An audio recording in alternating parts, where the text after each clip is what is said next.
live, Tipasa, long live, long live, long live, Tipasa, long live, long live, Sikapata, long live, long live, long live, Sikamata, long live, long live, long live.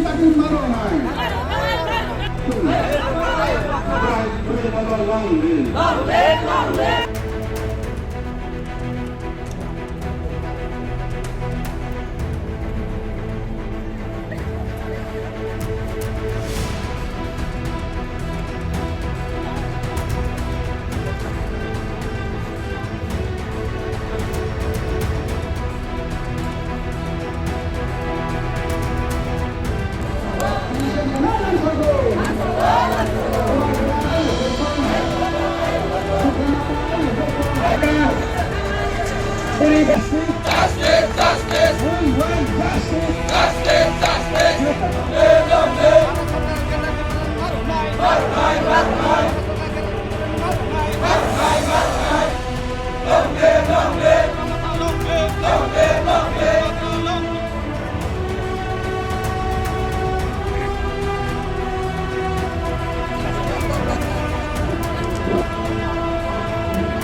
একটাই demand, একটাই আওয়াজ, greater Tripuraland.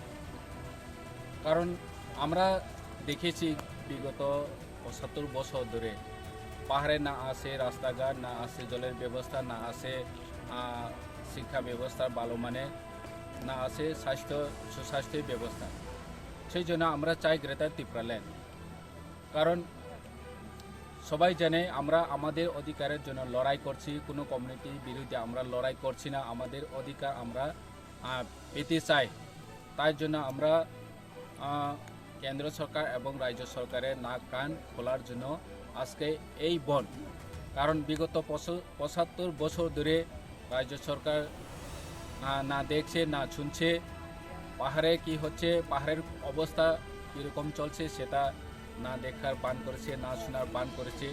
তাই আমরা এই বন্ধের মাধ্যমে সারা ত্রিপুরা রাজ্যের সাথে এখানে ওয়ারং কমিটিও আমরা এই বন্ধের মাধ্যমে একটাই আওয়াজ, একটাই কথা আমরা শোনাতে চাই কেন্দ্র সরকার এবং রাজ্য সরকারকে, যে আমাদের অধিকার ফিরিয়ে দেওয়া হোক। সেই জন্য আমরা এখানে রোড ব্লকেজ এবং বন পালন করতে যাচ্ছি। আজকে বন আপাতত এখন পর্যন্ত সাকসেস এবং কোনো অপ্রীতিকর ঘটনা ঘটেনি।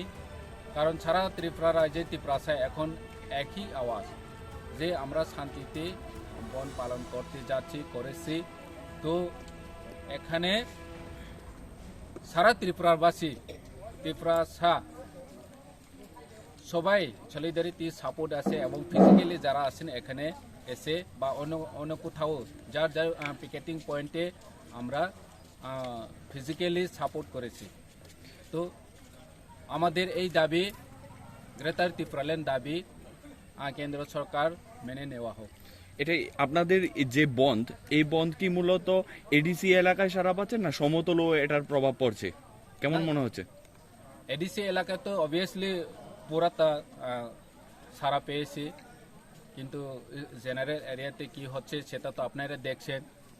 উদয়পুর থেকে অমরপুর কোনো একটা গাড়িও চলাফেরা করেনি, উদয়পুর আগরতলা কোনো গাড়ি একটাও চলাফেরা করেনি।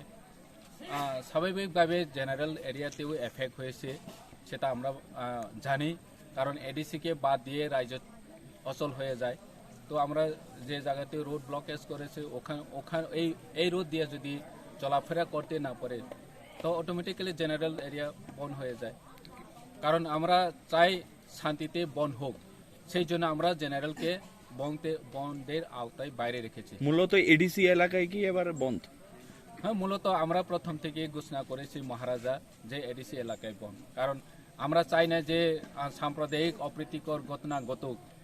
সাপোজ সারা ত্রিপুরায় বন্ধ আমরা দেখে থাকে, যদি ঘোষণা করে তাহলে উদয়পুরে আমরা বন কেউ মানবে না। তো এখানে গিয়ে আমাদের ওয়ারিয়ার্সরা যাবে, বন্ধ করো, দরজা বন্ধ করার জন্য চাপ দিবে, তখন কমিউনাল ভায়োলেন্স হবে, সেটা আমরা চাই না। সেই জন্য আমরা জেনারেল এরিয়াকে বন্ধের আওতায় বাইরে রেখেছি। ওখানে মহারানীতেও পার্টলি জেনারেল আছে, ওখানেও দোকান খোলা রয়েছে, পার্টলি এডিসি রয়েছে, এডিসিতে স্বাভাবিক বন্ধ রেখেছে।